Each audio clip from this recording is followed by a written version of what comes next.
Welcome, everybody, to a wonderful conversation that we're going to be having today. I'm really, really excited because we have Gunter Pauli here, who is a really exceptional person who has basically redefined how we think about sustainability with his work creating the blue economy concept. You should definitely check out his book. Anyway, thank you for joining us here in Bali today, Gunter. It's a real pleasure to have you. I really want to talk about your work, and you just have a really incredible mind and a way of approaching problems that gives me personally a lot of hope. And I also want to talk about your thoughts on bamboo. I know that you created the ZERI Pavilion before anybody was doing bamboo, so like you were like the pioneer of the pioneer with your work. I believe with Simón Vélez, which is a major inspiration for all of our work here in Bali. So I want to talk a little bit about that and also about where you think bamboo's going. So maybe to start with, if you could tell me a little bit about what inspires you, or what keeps you going. Like you have so many projects going on, all like in so many places, and you've transformed and proven so many people wrong who were naysayers. What really led you down this path, like personally? Like, did you what made you feel like this is what you were going to dedicate your life to, and what really inspired you to make it happen? Well, first of all, thanks for having me, Orin. And first of all, again, my bamboo life started in Bali. Oh, And we can really? go back to that in 1995. Oh my gosh! So it is Bali that started my bamboo life. It all So full circle. yeah, it really is extraordinary, and that story should be told and retold.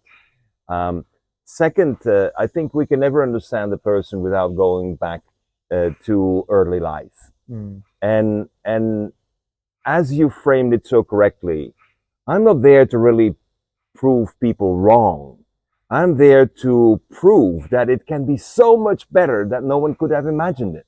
Yeah. And it started with one sad experience in my own life, that at some point in time my father decided to leave the family and go and live in Iran with another woman, adopt her son, and I ended up being with my mother, and he wouldn't pay for my education. Mm. So I had basically a very simple choice to be made.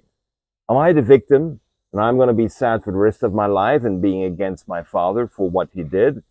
Or, as I had the opportunity, I don't know how it was possible that I came up with the idea that I got the opportunity of my life to take care of my mom for the rest of her life. That's so And sweet. and it's that shift. I had it like this, you know, when my mom was crying and I was face to face with the reality that I'm going to have to pay for my own education, I'm going to have to pay for my own dreams, I'm going to have to pay for my mom who was in a tiny pension. That was like, wow, I got an opportunity to take care of mom. And I think that is really what transpires throughout my whole life. You know, you see opportunities where everyone else would say, this is the end. Are you not suicidal by now? Mm-mm. And why would I be suicidal? Your dad left, you have no money, and we'll figure it out. And I think this attitude Mm. is only possible because my mom gave me so much love. Mm. It's the only way. I mean, if she would have treated me like a little boy or a grown up, it would be different. But I was always immersed by her love. Mm-mm. And so having this cocoon of love and having this big challenge, and then in a couple of weeks I was starting already to earn money as a barman. I was How serving old in were you? restaurants, 16. Oh wow. And then I became a disc jockey. And I was so proud. I was even making more money than my dad was making, and he had to be an expatriate for that as a DJ. So it I had never imagined I could be a DJ. It was not one of my plans. I didn't say one of these days I will be a beat DJ. No, it just happened that I was good with the music.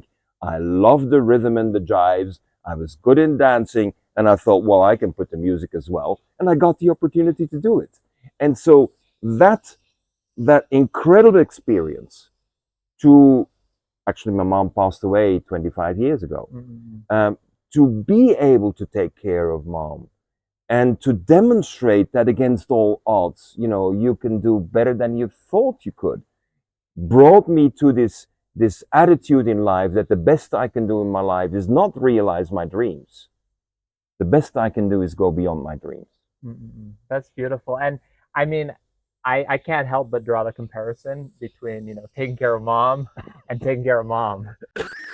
And I, you know, when you said that, it really hit me because I was like, wow, like you really have translated that onto like a massive scale, right? Like you do that. It feels like you've taken that attitude and that perspective into everything you do, in terms of taking care also of our kind of archetypal or collective mother, which is nature, which, as you said, at the end of the day is infinitely generous, but somehow we like to pigeonhole that generosity, and then also basically make it so that we, you know, manufacture the scarcity by thinking in the way that we think, and basically abusing nature, right? So tell me a little bit about how, you know, how you got into bamboo, and maybe that story in 1995, is that when it was? Well, look, I am at the United Nations University. I'm in charge of preparing COP3.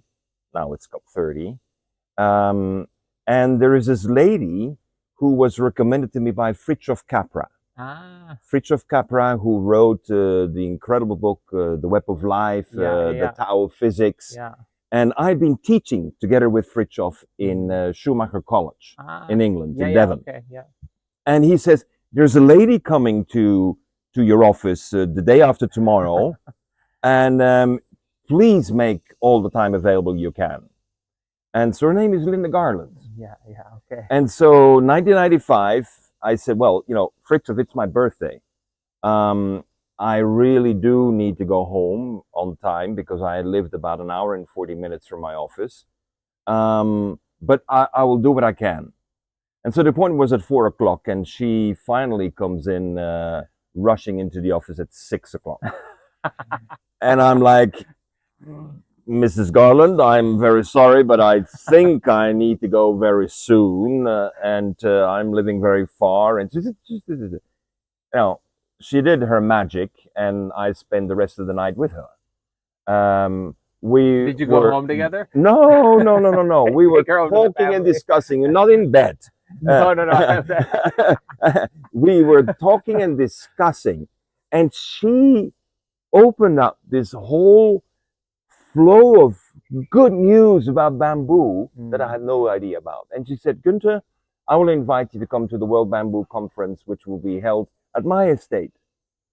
So she invited me. I went with my whole family. And then, you know, here, the first person I meet in this big gathering where I knew no one of the bamboo world was Simón Vélez from Manizales. Now, I had already a coffee farm in Manizales, and we connected like this, but I had no clue about this bamboo architect. To make a long story short, within 3 days of the Congress, we had determined we would build the most imposing bamboo structure in modern history. We had decided to do it for the World Expo. And that was the ZERI Pavilion. And that's the ZERI Pavilion. Amazing. I mean, it was no previous planning, no previous consideration. It was pure passion. And Simón had this passion, and Linda had this beauty all around. And you had all these bamboo people who were very serious at the time. Oh my God, they were serious. They took themselves so serious that, you know, they thought that I was a crazy guy, knowing nothing about bamboo, going with a great architect, but having an impossible plan. And there's no way you can build it. And, well, the thing was not about the building. First worry is financing. Yeah. And since we don't worry about budgets, we figured it out later. That was not my worry. The big worry was the permit. And so I said, what I can do for the bamboo world is to get the first permit for a public use of a grand bamboo structure, and we'll have the country that's the worst to try, Germany. And that's what happened. Oh my gosh. And I mean, this really interests you say that, because one of the major limitations with round pole bamboo construction is still the permits, right? So would you mind? I don't want to spend like too much time on it, but would you mind just telling us a little bit more about what was it like to try and get the Germans to agree to build this massive, beautiful, imposing bamboo building in Hanover, right? And Hanover, the World Expo in Hanover. So you have a building that is a circular building with incredible acoustics inside. You could, and the acoustics would go everywhere. It was a concert hall. And 4,200 bamboos joined together. Yeah. 4,200, 9-meter poles. You can just imagine the complexity in terms of traction, compression, flexibility, you know, And fire. no software yet. And zero software, no CAD/CAM would work. So we had the whole stability tests done on a software for wood. And then we had to correct it for the space of air inside the bamboo because it wasn't solid. In short, we were very lucky that there was Sir Norman Foster, who had just gotten the building permit for the dome on the Reichstag, the German parliament. And the Soviets had destroyed all plans. There was nothing.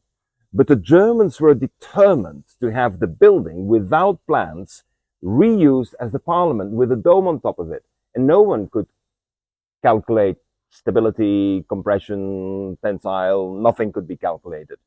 So they decided to do an experimental test, but it couldn't be a destructive test because otherwise the whole thing would have gone down. And so they had a special regulation set up for the Reichstag and Sir Norman Foster.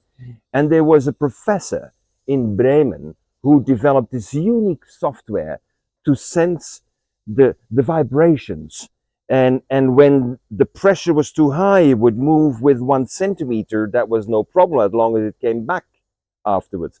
So we were asked by the Germans to build the pavilion in Colombia, one-on-one. The same, exactly. The same. Bring over a whole team from Germany, do all the stability tests, then build the second building in Hanover, completely ready, do the tests again, and statistically there was no difference between the two. Even though it's different bamboo. They're 4,200 bamboo, so on average you have the same performance. Understood. Okay. The day before the opening of the World Expo, we got our permit. Oh my God. We had built 2 times. We spent 4 times more money on the permit than on the building. But the buzz got out. And so we got fire certification. We got flexibility certification. The building was so good that the term that everyone uses today, vegetable steel, was termed by Professor Steffens, who was the one who did all the tests and who was the confidant of Sir Norman Foster. So Steffens said, when he filed his final report to the German government to give us the permit, he said, this is vegetable steel. And here are all the results. And everyone has been using the term vegetable steel ever since. Yeah, that's so interesting. It's interesting you bring up that 1995 conference because I was 5. And so to see that, like, just realizing that you never underestimate the vision and the dream and the charisma of one lady to transform and inspire so many other people, because I went to that conference as a 7-year-old. And that was really my earliest memory, like learning about bamboo, and they had all the different things going. And then to hear that also inspired the ZERI Pavilion, and led to really bringing bamboo into the modern context, which is something that we really care about, right? It's like, okay, how do we balance that? Like, okay, everybody wants to make it into like a plank, right? Which is kind of one thing. And then how do you actually use it in its natural form, which is actually much more efficient, right? So it's super beautiful to hear that story and see how it unfolded in such a beautiful way. So based on that experience, and like maybe based on what you've seen with bamboo evolve since then, in its and the fun thing about bamboo is that there's so many different ways it's been used, and each context has like a different gift for it. what are like from your point of view and with your understanding of kind of looking at the future of business through the blue economy lens, like what do you think is the future of bamboo? Like where should we be, in your opinion, like where should we be focusing our time and energy to really like move the needle and take it beyond beautiful little Airbnb or hotels or I mean even pavilions for conferences for that matter. Like what's the next step? Like what's the how do we scale this a little bit further? So my most beautiful experience in bamboo is for me not the pavilion. In the end, the pavilion, the Germans decided to destroy the pavilion. I had become a symbol against the Greens because I was talking about regeneration and they were talking about recycling.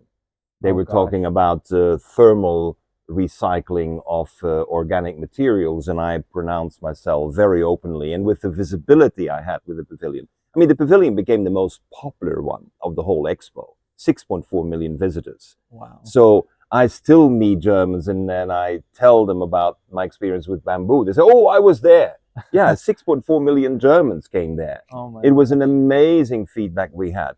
But it ended up in a really drama for me because the pavilion was in the end put in a landfill after destroying it with dynamite.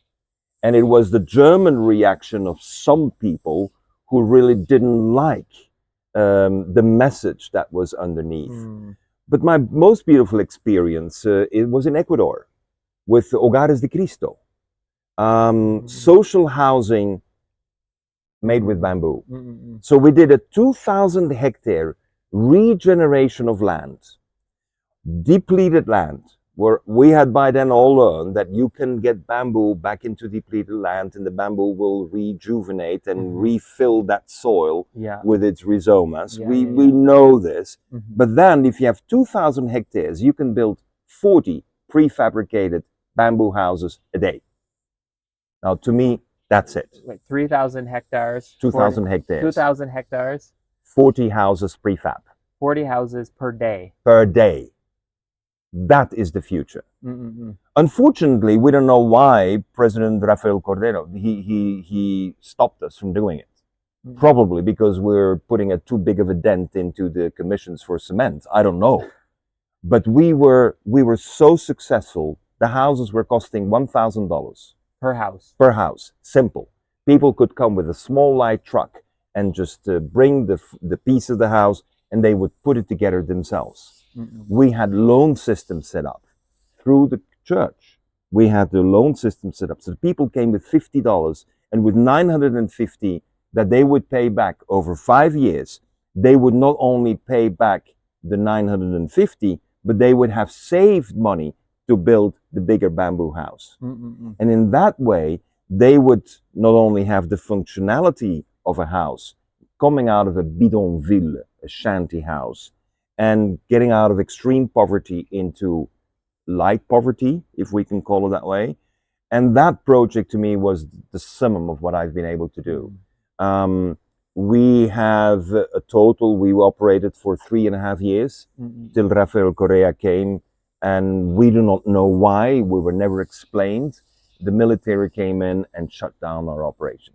And are they still living in those houses? Or yes. The the houses were designed for about 5 years of life. As you know, when you're exposed to the sun, you have a 5-year life. So what we wanted to do is we wanted to have a step-in version for housing. Get out of your shanty towns.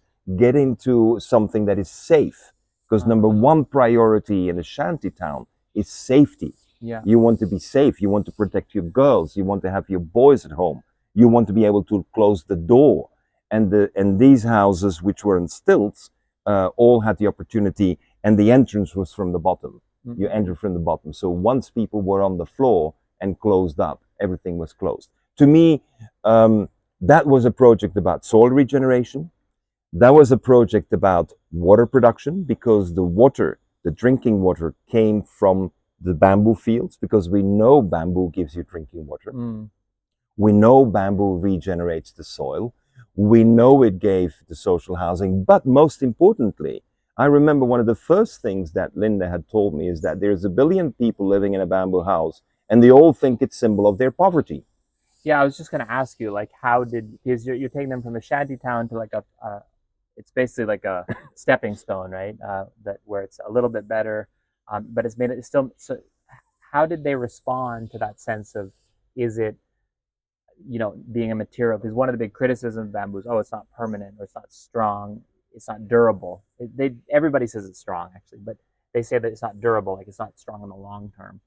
And so, how did you address that with like the inhabitants and with like what happens after the next 5 years? Like, because I mean, that's still like $200 a year, right? Roughly, if it's $1,000 to build, but it sounds like it's being subsidized. So very good question. We're not selling a bamboo house. We're selling safety. Mm. You have to change the discourse. Yeah. If you have this branding problem, you change the discourse. Everyone wants safety, and this house gives the safety cheap.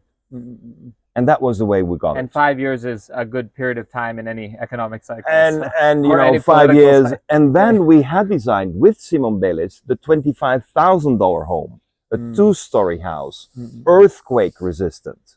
Actually, Simón always said it's not earthquake resistant. It dances with the rhythm of the earth. And he's right. I mean, he designed it in such a way that these 2-story houses, of which we build a whole series in Colombia, was going to be the next stepping stone. You get people into a $1,000 home, and then they can move on to a $25,000. And then the mortgage, if they have proven the capacity to pay back over 5 years, then the bank will give the confidence they can pay back over 25 years. Yeah, and so that $25,000 house is then a much more durable long-term solution. That's forever. They still stand 50 years later. Yeah, amazing. And what I want to kind of shift a little bit towards how we kind of stay optimistic, right? Because I mean, it sounds like it was super successful. You're solving multiple problems. Like, you're doing everything right from environmental, social, improving civilization point of view. But then, you had a political climate where it was not supported, right? So just from like, how do you maintain a sense of optimism, and like, in your mind, like, how do we get to the next step where that kind of project, because I can totally see that if we had the right government in Indonesia, for example, making that possible. There's like, they need lots of houses. We might even be able to skip the 1,000 and go straight to the $10,000 or $25,000 home. Like, what do you think is the missing ingredient, or like, what do you think was missing for us to kind of move forward and replicate that more? You always have windows of opportunities in life. Yeah. There's a window. Stars are aligned. Yeah. This is the moment. Go. Yeah. Don't analyze. Move. Yeah. And I think this is where we are the problem, because we want to, when we see the opportunity, we want to analyze, overanalyze, assess, verify, look at the risk factors involved. Forget about that. We need to be well-organized opportunists. There's so much knowledge of bamboo around. When you see the opportunity, just move. I mean, just go. And this is what we did. We had the church at the time having a major funding available to do social housing. They were studying the concrete cement prefab options, and it didn't work. We saw the opportunity. We provided designs. We showed how, with a chisel and a hammer, you could start doing this. The means was hardly any capital cost to go. Yes, and the bamboo reforestation gives you results quite quickly. So what happened is that we have to be well-organized opportunists. When the window of opportunity is, go. Don't say, I need to influence this government. I need to convince them. I need to wait for the permits or the budget or the money. Yeah, there's so many internal roadblocks we can put that are maybe real challenges to face, but we create them as imagined obstacles before they're even there. We are limiting ourselves. Yeah. That's the obstacle. Yeah. Because we are not ready to let go. Yeah. And so trust. And so when the work is not possible in Ecuador and it has its limitations in Colombia, well, I'm in Vietnam. And in Vietnam, today we estimate 300,000 people are working with bamboo in Vietnam. 300,000 people. way beyond dreams. In Colombia, maybe 7,000 And they don't have guadua. And they don't have the and they best don't quality. have Asper either. So you know, you have to go where the time is right. And this is where, you know, with my permanent traveling, with my incredible network around the world, having coordinated COP3 in its preparations, you know, I know scientists and I know people everywhere. And that allows me to visit, to go, to listen, to hear, and say, oh, if this is a situation, let's do this. For example, the biggest use of bamboo that I see in the future is the padding for diapers. Totally. I mean, diapers. I mean, finding come a on. disposable diaper is impossible. I mean, come on, you know, this is where you really can make a difference. We should have bamboo forests turned into bamboo diaper padding for a bamboo-based diaper. The absorption capacity of water of bamboo is extraordinary. And you can make it soft. So you can make a very nice, you do not need all the chemicals inside. So to me, when I see in Germany, Ayumi, a Japanese designer, when she listened to it, she said, I will make it for you. The diaper. The diaper. and she does it in Europe with hemp. And in Asia, in Latin America and Africa, she can do it with bamboo. Because bamboo is available everywhere. Yeah. And the only thing you need to do is shred the bamboo. You don't have to learn an awful lot. But you don't have to turn it into rayon. No. What I think is key, we need to learn how to seize the moment and take care of the opportunity. And I think that if we were able to substitute all the bamboo, all the fluff in these synthetic diapers with bamboo fluff, I mean, we're regenerating millions of hectares of bamboo forests. And we're saving millions of hectares of forest that now is planted with the sole purpose to be shredded to little fluffs to be put into. I'm just trying to imagine the reaction of my students at Bamboo U when I tell them we're going to be having a diaper making workshop. Why not? I am convinced you will have, if Ayumi would come and do a 2-week workshop, every mother who gone through the massive frustration of having to deal with this waste. I mean, me too. I mean, we started with the cloth diapers, and then, you know, it's like the washing machine. We needed, you know, we would have had to buy another washing machine. I was like, what do we do? Yeah. Enough people are frustrated in order to turn that around. But, you know, you asked me where we see the opportunities. Yeah, I mean, these are the surprising ones we don't expect. And that's the beauty of bamboo. It reminds me of the chopstick, which I'm involved in. It's very similar, a chopstick, you know, diaper. It's like, who would have thought, you know, these people. And I think it's really important to think about it in that scope as a fiber, you know, and as something that really has much more potential than I think a lot of people have given it credit for. And I'm curious, like, so, you know, so you see the opportunity. So I guess the last 2 questions I have for you is like, and also for our listeners to kind of think about how they can move forward and find whatever window of opportunity they might have in front of them. What are the main ways of identifying like the window of opportunity? And then how do you actually take that action? Like what is your strategy for getting into, okay, I'm not just going to turn all these crazy problems into a solution, and then goes back to that, you know, story about your mom. It's like, this is an opportunity, you know, I don't have to deal with changing my kid's diaper. I get to change my kid's diaper. Like that whole mentality, I think it's really beautiful. And I think it's something that we forget on a regular basis. Most people don't live in that, right? Let's just be honest. And so I'm curious, how do you identify a window of opportunity, and how do you take that step or that action, and how do you know you're taking the right step? Advice number 1, analysis leads to paralysis. Analysis leads to paralysis. Okay, got it. We don't go that way. If your gut, your heart can convince your brain, go to action. Make your first prototype. Whatever you imagine could be done. Find the opportunity that with your own hands you can actually do something. That's the key. Because The only way to convince your brain is that your hands and with the little tools and with a team, because maybe you're not so good with the tools. I mean, put a hammer and a chisel in my hands and my fingers are chopped off. So make certain you have a little team that can make that first little idea a reality as soon as you can. To me, this is the key. We are too much Cartesian. We want to analyze, we want to verify, we want to compare. No. Just if your guts and your heart tell you this is the way to go, go. And your hands and your concrete experience with a little team around you will convince the brain this is a go or no go. It doesn't mean everything is a go, but it means you will come to a go, no go with your hands, your guts, and your heart aligned. I love that, because basically what you're saying is, don't ask the question, what do I need to do to make this happen?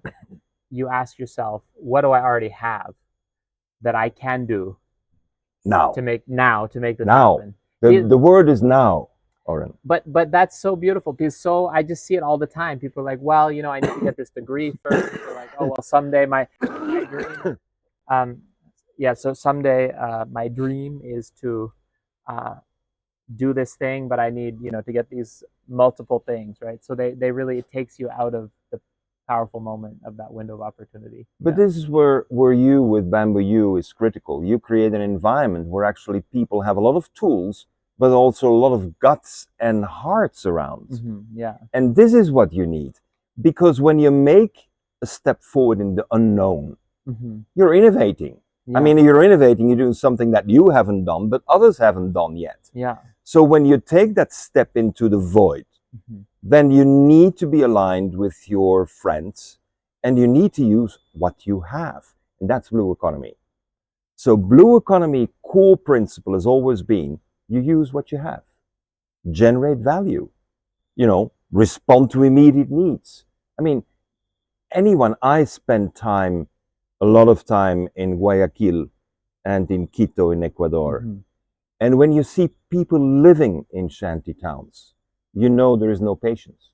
You know they want solutions now. They don't want you to make a calculation and a verification. They want the house now. They don't want to know about the house in 5 years. And if it's $50, they will figure out how to get the $50 now. When you see this nowness of people who are in need, so much need, then how can you say, oh well, let me do a calculation and let me go petition the government and let me meditate about what is the best way to go forward? No, get your guts together and move. I love it. Amazing. Thank you, Gunter, for joining us. Thank you. On that note, if you love this podcast and if you are interested in learning more about bamboo, please do it now, either with us or with whoever you know who is interested in bamboo. We've got some great courses, both online and offline. So it's been a pleasure to be here with you. And thank you so much, Gunter. It was super exceptional talk. And it's a real honor to have you. So thanks for joining. My pleasure to always come back. Thank you.